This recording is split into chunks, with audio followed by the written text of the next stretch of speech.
This episode of the Quest for Quality podcast is brought to you by Thrive Market. Thrive Market is on a mission to make healthy living easy and affordable for everyone. To receive a special discount code for 15% off of your first order, email Tim at inboundpodcasting.com. Welcome to the Quest for Quality podcast with keynote speaker Joe Higgins. In terms of Quest for Quality, this is really about living a quality life, having a quality career. If you always aim for quality in your life, you will almost always find success at some point in the longer term. For decades, Joe has shared his quest for quality message with thousands of business professionals across the country. Some of you may know our keynote speaker. I would tell you he's a legend in the industry, and it's great to see him back with us. I've had the privilege and honor introducing some very famous speakers to you. They were all great speakers and showed you how a winning attitude brings success. But our next speaker is even better. Joe Higgins has walked in our shoes. Joe's the only speaker in our history that we've invited to talk to us 2 years in a row. The Quest for Quality podcast presents a universal message under the umbrella of 4 areas of Joe's unprecedented experience and expertise. Leadership, building healthy teams, customer service, understanding the American economy. I'm trying to let people get that message that it's taken me 40 years to learn. I've had a lot of experience. I've gone through major levels of an organization, have trained and worked with and supervised thousands of people over my career and created leaders at the Whirlpool Corporation today that are running the company. So hopefully what I bring here in this thing is allowing people to live a better life and a better quality of life. Welcome to another episode of Quest for Quality with Joe Higgins. My name is Tim, and we're in the middle of a series on the American economy. Oftentimes, as we flip through the channels on TV, we're going to hear gloom and doom and how America is destined for bankruptcy and our country's going to collapse. But that fear is probably unwarranted based upon the information from economist Joe Higgins. The American economy is one of the many topics that Joe speaks to various organizations throughout the country. And Joe, we've talked about the recession of 2008. We've talked about the recovery. We talked about the real unemployment in America as opposed to what we're told the unemployment rate is through these various news agencies. And today we're going to talk about, what are some of the forces shaping our recovery? Let me tell you at this point, what I'm going to do is I'm going to look out beyond the 1 year. I'm going to look out 10 years, and I'm going to tell you what's going to happen between now and 2025. That's quite a broad scale there. That's and you've done this in the past with accuracy. Well, actually, yeah, I guess I've been lucky in some ways. Most economists don't go out that far because it's pretty risky, given what can happen. And we've seen that even in our world today with terrorism, for example, wars in the Middle East, natural disasters as well. Absolutely, yeah. Even crumbling economies now with Japan and Russia and Brazil and so on. But one of the things that I like to do is I like to look out and see that what the major forces are in an economy. Like for us today, you think about manufacturing as being a huge sector in our economy. You think of energy as well. We have 2 very strong forces, and I call this phase 1 and phase 2 of the new American industrial revolution. That's what, when I speak to audiences today, that's what I've called it when they asked me to come and speak about this. You look at those 2 sectors, and one is called reshoring, where there is a massive amount of jobs now coming back to America, and energy. And you take those 2 big sectors, and it kind of changes everything as you look out 10 years.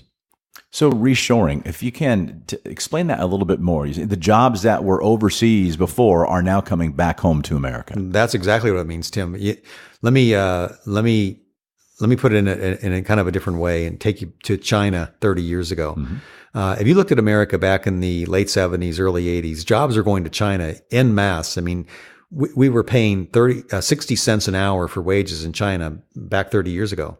Today, that number's a little over $5, probably moved to $6 this year. They're getting 20% raises every single year. That changes the game for manufacturers now. Looking at China, it raises the cost dramatically. Plus, you have other things going on in China, and we're starting to see that. For example, we had a situation in China where they had a one-child policy for more than 30 years. And today we have 40 million more men in China than we have women. This is a group that keeps the Communist Party elders up at night. Trust me when you think about this.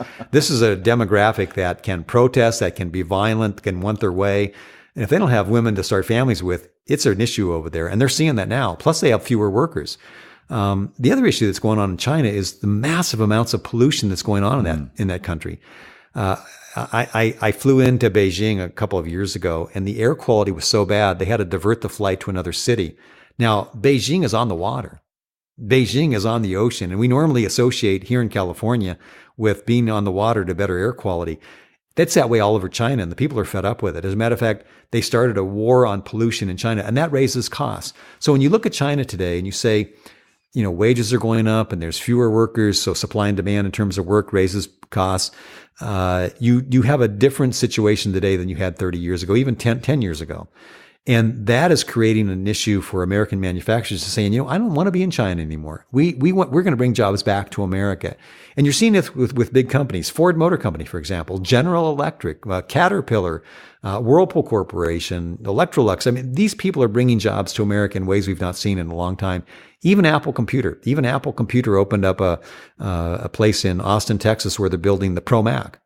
People thought that would never happen, and yet it is. Even there's a company I like to use this example, Lenovo is a computer company that has a computer facility, a manufacturing facility in China, and they're building their ThinkPad in Whitsett, North Carolina. That's how far we've come.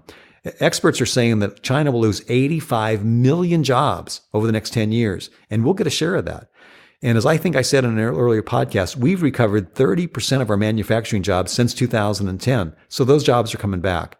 And that's shaping America as you look out between now and 2025. That's a big impact. And China, obviously, China's in some kind of problem. And we're going to see their slowest growth now in the last 14 years. And they were demonstrating recently for democracy, of all things. No American company wants to be involved in a country where human rights issues are second fiddle to the government. And that's happening in China. So I see a period the next 10 years where we recover in manufacturing, jobs come back to this country in a big way, and companies change their direction. The other thing I'll tell you is that technology companies, as they grow in America, they're building factories here because they don't want to build in China anymore because China steals their technology. There's a great book out called Death by China, where they talk about how many people go to China, lose their technology, and then the Chinese compete with them later on, take their customers, and they go out of business. American manufacturers know that, and they don't want to be involved in that. Just keep it right here in our own backyard. That's right. It's safe.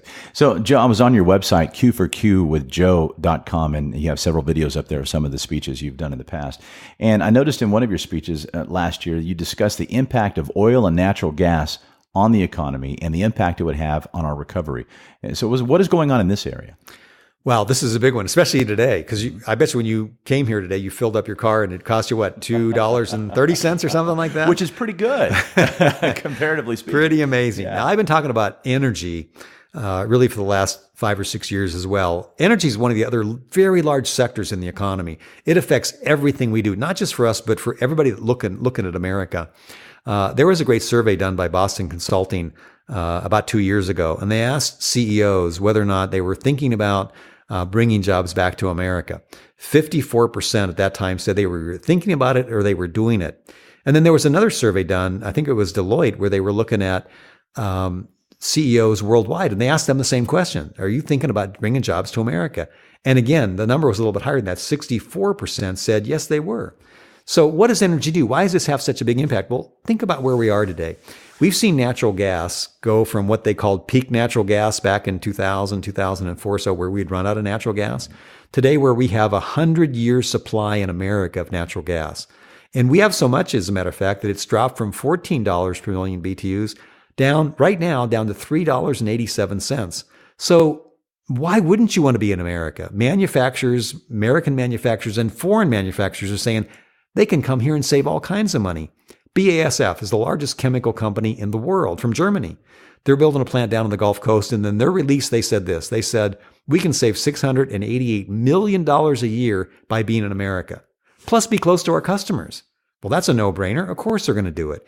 And companies from around the world are looking at our shores and saying, they have the labor, they have the resources, and now they have energy at a low cost. Why not be there?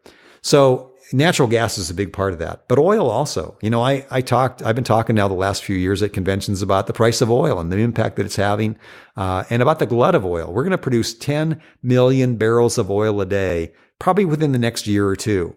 That'd be an all-time record in America. And you've seen what happened to the price of oil. It went from about $107 a barrel down to below $42 not too long ago. Now, I know there's been stuff on the press about, oh, this is horrible. This is bad for America. Well, if you want to feel bad for Venezuela or Russia or BP or ExxonMobil. I'm sure you feel bad for those guys and all the profits they've been making, and especially some of the countries, Saudi Arabia, Iran. But the fact is that back in 2008, we saw the price of a barrel of oil drop from $146 down to $42 or so in that range. Oil has become really plentiful. And that's why we've seen gasoline go from just a year or so ago in California, and I might have this number wrong to some degree, $4.50 or so for a gallon of gas. In the summer, I paid $2.99, and just this week I paid $2.39. Mm-hmm. And I know that around the country, there are states in this country where people are paying below $1.79 for gas. Every 1 cent drop in the price of gasoline, every 1 cent drop in the price of a gallon of gasoline puts $1 billion, that's a billion with a B, into the pockets of American consumers. So today we have more than $100 billion in disposable income that we didn't have just a few months ago. So when I look out 10 years, Tim, and I say, where are we today? And where has our world taken us? When I take manufacturing, which is, again, one of the largest sectors, and energy, which is another huge sector in terms of employment and driving people to want to open businesses here, I can't help but say, hey, things are going to be great. Things are looking very positive as you look out in those 10 years. So that leads me to the next question, Joe. Is the price of gasoline in America connected to our new levels of production? Since 2009, we've seen the government mandate higher efficiencies on cars. So the average car that the American consumer is buying today gets 34 miles a gallon. And by 2023, that number drives to 54 miles a gallon. So every year since 2008, not only have we been driving less, but we're buying cars that are hugely better in terms of gas mileage. Think about this number.